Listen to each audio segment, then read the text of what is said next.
him. Todd's book. Todd and his book. Ladies and gentlemen, Todd and his book. How y'all doing? Alright, thank you. Thanks for having me, and it's great to be here. And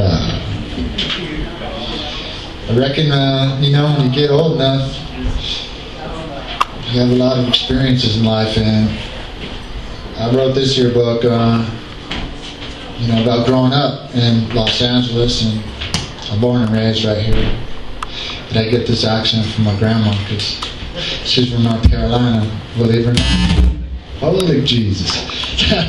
Lord, I love you, yeah. I want to say thank you to Jesus. I love you, Jesus.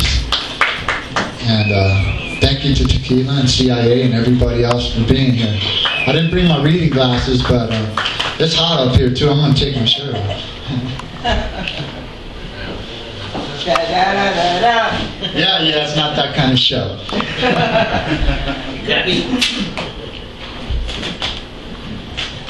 So anyhow, you know, I was fortunate to grow up in a really good time in Los Angeles, and Tequila was part of that, and I was kind of a little kid, you know, and she was like really intimidating, and never really, you know, got the courage to speak up to her. But you know, I love you, man. You were just a big inspiration for all of us, you know. And man, give Tequila a hand, you know. She's great. She's a legend. She's a legend. Illustrious. Thank you for putting me on. So here we go. I'll give you a little background, I guess, you know. Gosh, I forgot my reading glasses. You're gonna have to bear with me. So it's late 1977. I've been placed away in a residential treatment facility as my mom deemed me incorrigible. Angel dust, weed, Roar 714, Quaaludes were out.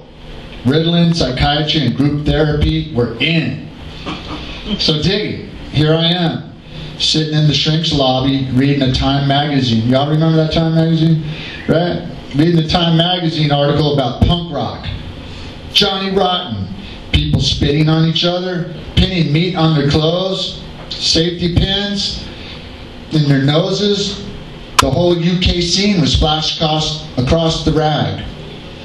I thought this shit was pretty weird, and not too much more about it. In the meantime, my therapy went pretty much like this. Mr. Lefferman, my therapist. Did I mention I'm a Jew? Saved by Christ, isn't that weird? So check it out. Mr. Lefferman, the head shrinker, asking me for the umpteenth time, Todd, don't you think you should want to do something with your life?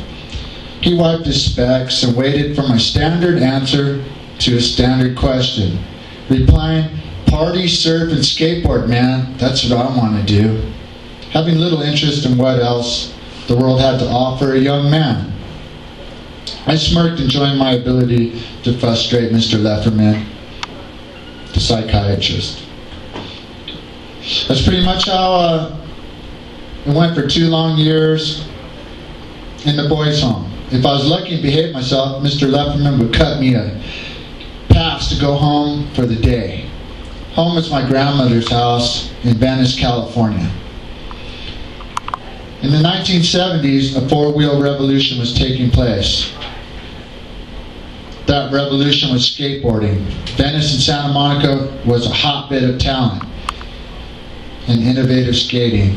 Neighborhood legends, Tony Alva, Paul Cullen, Dennis Agnew, and Jay Adams. They were blowing away preconceived notions of what was cool and skateboarding daily. I got locked away from the scene. Marina Skate Park opened and I missed it. That really sucked. On one of my jaunts to freedom, I found myself at Skatopia Skate Park in Buena Park. The signs posted out front of the entrance announcing Devo was playing live. Thinking, what the fuck is Devo? I dropped into the concrete playground as the song Uncontrollable Urge blasted out of the band's speakers. Accompanied by the strains of new wave music, I ricocheted around the park as Devo's Blockhead and Are We Not Men reverberated in my helmet. Standing at the pro shop, watching these dudes in yellow paper suits, I stared flabbergasted at Devo. Devo's robotic way of performing and the unconventional style captivated my attention, as Devo were totally different than anything I'd ever seen before. A chubby kid with a crew cut handed me a 45 promo album. Asking Chubby Kid, "Hey man, what's Devo mean?" Chubby Kid sneered at me, saying, "De-evolution, you fucking hippie." Many of my soon...